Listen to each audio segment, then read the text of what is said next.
नमस्कार, आप देख रहे हैं हिंदस्टार। आपका बहुत बहुत स्वागत है हिंदस्टार हिमाचल प्रदेश का आपका अपना चैनल। आइए शुरू करते हैं हिमाचल से जुड़ी कुछ मुख्य खबरें।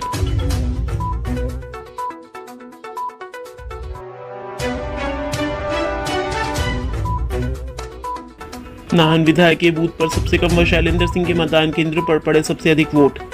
जिला सिरमौर के 5 विधानसभा क्षेत्र में से नाहन विधानसभा क्षेत्र में इस बार 81.45% मतदान हुआ है। नाहन विधानसभा क्षेत्र में 84,868 मतदाता थे, जिनमें से 69,121 मतदाताओं ने अपने मताधिकार का प्रयोग किया। नाहन विधानसभा क्षेत्र में इस बार 6 प्रत्याशी चुनावी मैदान में थे, जिनमें से भाजपा के डॉक्टर राजीव बिंदल, कांग्रेस के जय सोलंकी, आम आदमी पार्टी के सुनील शर्मा, राष्ट्रीय देवभूमि पार्टी के शैलेंद्र सिंह, बहुजन समाज पार्टी के विद्या प्रसाद तथा निर्दलीय रमजान प्रत्याशी थे। इस बार नाहन विधानसभा क्षेत्र में सबसे कम मतदान भाजपा प्रत्याशी एवं विधायक डॉक्टर राजीव बिंदल के मतदान केंद्र अमरपुर 2 में हुआ।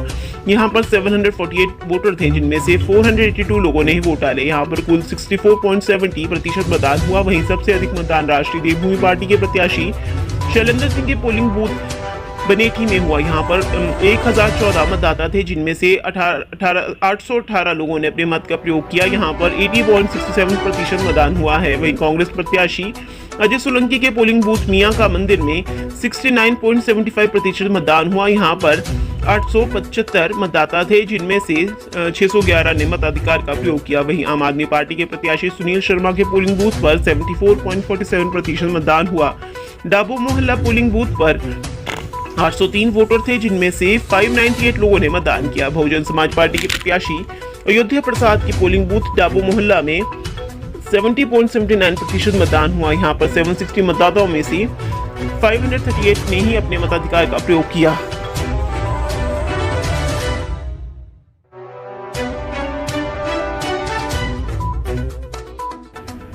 नेरवा में दिसंबर माह से 66 kVA सबस्टेशन शुरू होने से लोगों को अब गैस और बिजली की समस्या से मिलेगी निजात। नवंबर माह की अंतिम दिनों व दिसंबर माह के शुरू में ही लास्ट आधार 66 kVA सबस्टेशन शुरू हो जाएगा। इसके बाद चौपाल और नेरवा की बिजली की समस्या लगभग पूरी तरह से समाप्त हो जाएगी। यह जानकारी एसडीएम चौपाल चेत सिंह ने अपने फेसबुक पेज पर लोगों के साथ लाइव संवाद करते हुए दी है। उन्होंने बताया कि सबस्टेशन के लिए बिछाई जा रही ट्रांसमिशन लाइन का कार्य पूरा हो चुका है एवं अब बिजली बोर्ड की ओर से इसके लिए कोई भी शटडाउन नहीं लगाया जाएगा। टेस्टिंग की अंतिम प्रक्रिया के चलते हो सकता है कि बिजली बोर्ड की ओर से 2-3 बार मात्र 2-2 घंटे के कट लगाए जाएं, जिसकी सूचना लोगों को समय समय पर दे दी जाएगी।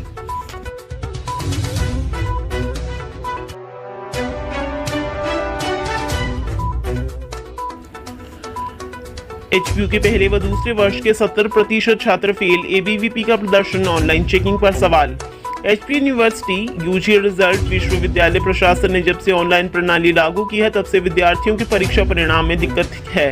हाल ही में स्नातक कक्षाओं का प्रथम वर्ष का परिणाम आया है। इसमें प्रदेश में लगभग 70% विद्यार्थियों का रिजल्ट अधर में है। हिमाचल प्रदेश विश्वविद्यालय के स्नातक कोर्सों के परीक्षा परिणाम में इस बार सभी को चौंका दिया। विश्वविद्यालय के अधीन आने वाले कॉलेजों के करीब 70% छात्र असफल यानी फेल हो गए हैं। हिमाचल प्रदेश विश्वविद्यालय ने स्नातक कक्षाओं के प्रथम व द्वितीय वर्ष के परीक्षा परिणाम पर एबीवीपी ने रोष जताया है। एबीवीपी ने इस मामले में शिमला शहर के सभी कॉलेजों के विद्यार्थियों के साथ विश्वविद्यालय परिसर में धरना प्रदर्शन किया। शिमला जिला एबीवीपी संयोजक सनी ठाकुर ने कहा कि विश्वविद्यालय प्रशासन ने जब से ऑनलाइन प्रणाली लागू की है, तब से विद्यार्थियों के परीक्षा परिणाम में दिक्कत है। हाल ही में स्नातक कक्षाओं का प्रथम वर्ष का रिजल्ट आया है। इसमें प्रदेश में लगभग 70% विद्यार्थियों का रिजल्ट अधर में है। कई विद्यार्थियों को 2 स्टार लगे हैं, कई विद्यार्थियों को फेल कर दिया गया है। उन्होंने आरोप लगाया है कि विश्वविद्यालय का प्रश्न पत्र लीक हो गया और इस कारण परीक्षाएं मई में हुई। उन्होंने कहा कि 7 महीने बाद विश्वविद्यालय ने परिणाम घोषित किया। इससे पहले विश्वविद्यालय ने प्रथम सत्र वालों को द्वितीय सत्र में और द्वितीय सत्र वालों को तृतीय सत्र में प्रवेश दे दिया है। उन्होंने आरोप लगाया है कि 7 महीने के बाद भी परिणाम घोषित हुआ मगर आधा अधूरा है। हिमाचल प्रदेश विश्वविद्यालय के उपकुलपति प्रोफेसर ज्योति प्रकाश ने कहा कि स्नातक की परीक्षाओं के परिणाम को लेकर यदि विद्यार्थियों को शंका है तो वे पुनर्मूल्यांकन के लिए आवेदन कर सकते हैं। विश्वविद्यालय प्रशासन प्राथमिकता के आधार पर पुनर्मूल्यांकन करवाकर परिणाम घोषित करेगा।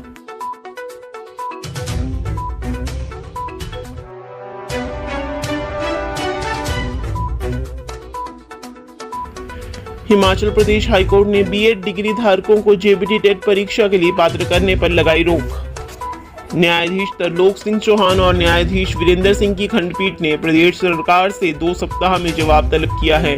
अदालत के इस फैसले से जेवीटी पदों के लिए बीएड डिग्री धारक भी पात्र हो गए थे।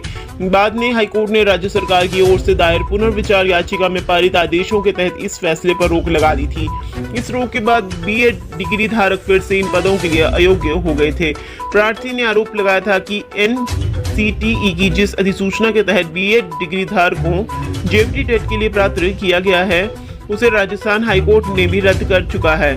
हिमाचल प्रदेश हाईकोर्ट में भी पुनर्विचार याचिका लंबित है। एनसीटीई की 28 जून 2018 की अधिसूचना की वैधता सुप्रीम कोर्ट में भी लंबित है। ऐसे में बीएड धारकों को जेवीटी टेट के लिए पात्र करने का निर्णय सरासर गलत है। मामले पर सुनवाई 15 दिसंबर को निर्धारित की गई है।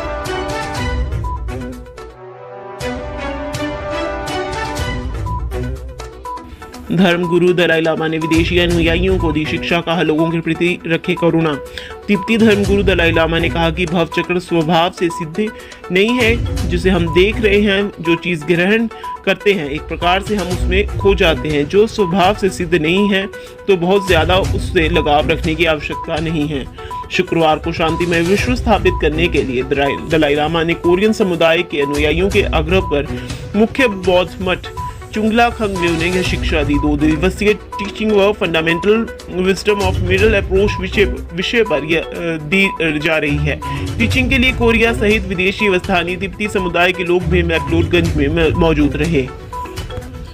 दुनिया में सभी लोग सुख चाहते हैं, इसके लिए करुणा जरूरी है। करुणा बुद्ध चित्त व शून्य का अध्ययन करेंगे तो इस बात को समझ सकेंगे, तो दुख से निकल सकते हैं। बाहरी चीजों को नहीं देखता है, अपने चित्त को समझना है कि हमारे भीतर के कलेश स्वभाव से सिद्ध नहीं है। इसके लिए करुणा बहुत जरूरी है।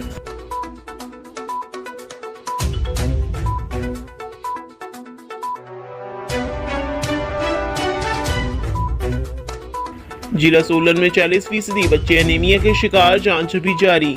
राष्ट्रीय स्वास्थ्य मिशन के तहत एनीमिया मुक्त हिमाचल अभियान के तहत इन दिनों जिला सोलन में बच्चों की जांच के लिए अभियान चलाया जा रहा है। इस अभियान के तहत 6 से 10 वर्ष की आयु के बच्चों में एनीमिया की जांच की जा रही है। इस अभियान को सफल बनाने के लिए जिला स्वास्थ्य विभाग द्वारा जिला में 9 टीमों का गठन किया गया है, जो रोजाना आंगनबाड़ी केंद्रों व स्कूलों में जाकर बच्चों में एनीमिया की जांच कर रही है। जिला स्वास्थ्य विभाग से मिली जानकारी के अनुसार अब तक जिला के विभिन्न क्षेत्रों से 6 से 10 वर्ष आयु वर्ग के करीब 37,000 बच्चों की जांच पूरी कर ली गई है। वह अभियान अभी आगामी दिनों में भी चलेगा। विभाग का कहना है कि अभी तक हुई जांच में 37,000 बच्चों में से करीब 40% में एनीमिया के शिकार पाए गए हैं। 40% में से 1 से 1.5% बच्चे ऐसे हैं जिनमें एनीमिया के गंभीर लक्षण हैं। स्वास्थ्य विभाग द्वारा साथ साथ इनकी रिपोर्ट तैयार की जा रही है। वहीं गंभीर लक्षणों वाले बच्चों की अलग से जांच की जाएगी कि किन कारणों से यह बच्चे एनीमिया के शिकार हुए हैं। वहीं साधारण लक्षणों वाले बच्चों को विभाग की टीम द्वारा दवा का वितरण किया गया। 2 माह बाद इन बच्चों की दोबारा से जांच होगी कि कितनी रिकवरी हुई है। विभाग के अधिकारियों का कहना है कि आदेश मिलने के बाद एनीमिया के गंभीर लक्षणों वाले बच्चों का उपचार अलग से शुरू किया जाएगा।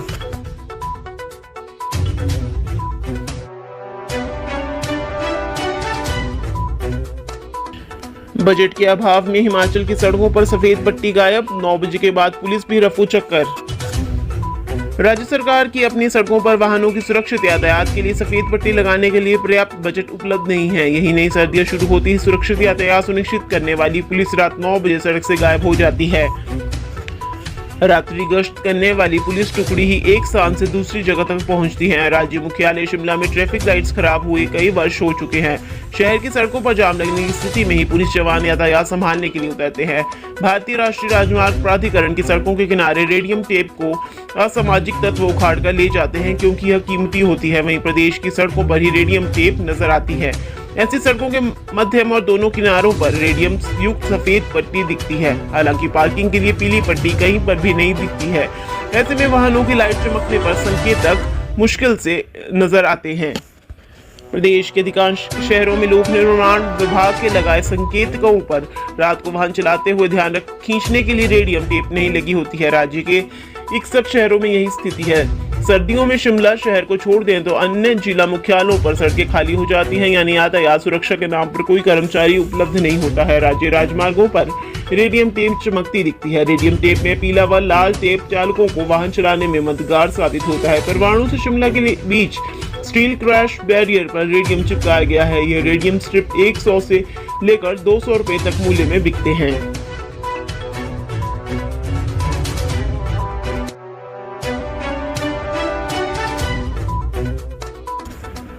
आनी में देव विदाई के साथ संपन्न हुई बूढ़ी दीपावली, ढोल नगाड़ों की थाप ने बांधा समा। बूढ़ी दीपावली का वीरवार को विधिवत समापन हो गया। क्षेत्र के आराध्य देव शमश्री महादेव व टोणा नाग की भावपूर्ण विदाई व मनमोहक नृत्य के बीच दिवाली की खूब रौनक देखने को मिली। धोगी में बूढ़ी दिवाली मनाने पहुंचते हैं। प्राचीन रीति रिवाजों के अनुसार रात्रि के समय गांव के सैकड़ों लोगों ने वाद्य यंत्रों की धुनों पर मशाल जलाकर प्राचीन गीत जतियां गाकर मंदिर की परिक्रमा करके समाज में फैली अंधकार रूपी बुराइयों को प्रकाश रूपी दुर्जय शस्त्र से दूर करने का संदेश देकर सुख शांति की कामना की। दिन की मनमोहक नाट्य ने सबका मन मोहा। पारंपरिक वेशभूषा में सजकर लढ़ानी नृत्य दल ने महिला मंडल समेत खूब रौनक लगाई। वहीं बगड़ी की घास से बने बाण के साथ देव दानव का एक भव्य युद्ध देखने को मिला जो समुद्र मंथन की याद दिलाता है। इसमें देवताओं की जीत हुई और समाज को धर्म पर धर्म की विजय पताका लहराने का संदेश दिया गया। शाम को गणपति शमश्री महादेव और टोणा नाग ने पारंपरिक ढोल नगाड़ों की थाप और करनालों की धुन पर श्रद्धालुओं संग नृत्य किया। लोगों ने देवताओं के समक्ष शीश नवाकर क्षेत्र की सुख समृद्धि की कामना की। वहीं इस धार्मिक कार्यक्रम में शमेशा, ठोगी, कराना आदि के पुरोहितों ने भाग लिया।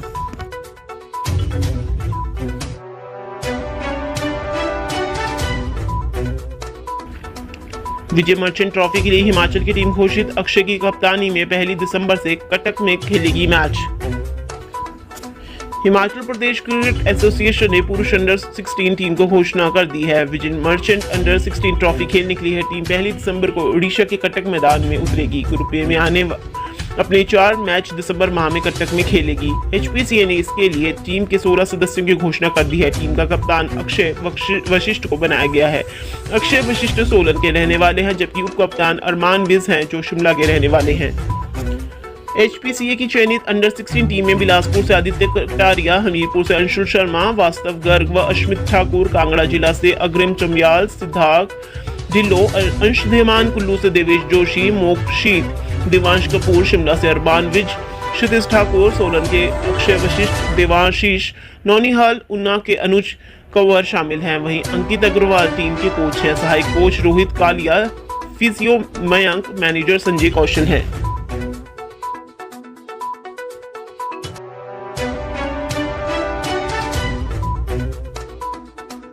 मौसम विभाग के पूर्वानुमान अनुसार बिलासपुर, मंडी, उन्ना व कांगड़ा में सुबह के समय धुंध पड़ रही है। इसके कारण दृष्टिता प्रभावित हो सकती है। ऐसे में वाहन चलाते समय सतर्कता बरतने की आवश्यकता है। बिलासपुर, मंडी, उन्ना, कांगड़ा में सुबह के समय धुंध पड़ रही है। इसके कारण दृष्टिता प्रभावित हो सकती है। मौसम विभाग ने मौसम साफ रहने और सुबह के समय ठंड बढ़ने की भी आशंका जताई है। इसके अलावा डलहौजी व पाउंटा साहिब को छोड़कर बाकी स्थानों में शिमला ज्यादा गर्म रहा है। शिमला के न्यूनतम तापमान में 4 डिग्री की बढ़ोतरी दर्ज की गई है। हालांकि न्यूनतम तापमान में सबसे अधिक वृद्धि डलहौजी में 4.5 डिग्री दर्ज की गई है। शिमला का न्यूनतम तापमान 11.8 डिग्री जबकि पाउंटा साहिब का 12 डिग्री और डलहौजी में 12.5 डिग्री दर्ज किया गया है। सुंदरनगर, मंडी और अन्य जिलों में 2 से 5 डिग्री न्यूनतम तापमान दर्ज किया गया है। प्रदेश में धूप खिलने के बावजूद अधिकतम तापमान में 1 से 2 डिग्री का अंतर आया है। हिमाचल की हर खबर पाने के लिए हिंद स्टार से जुड़ें।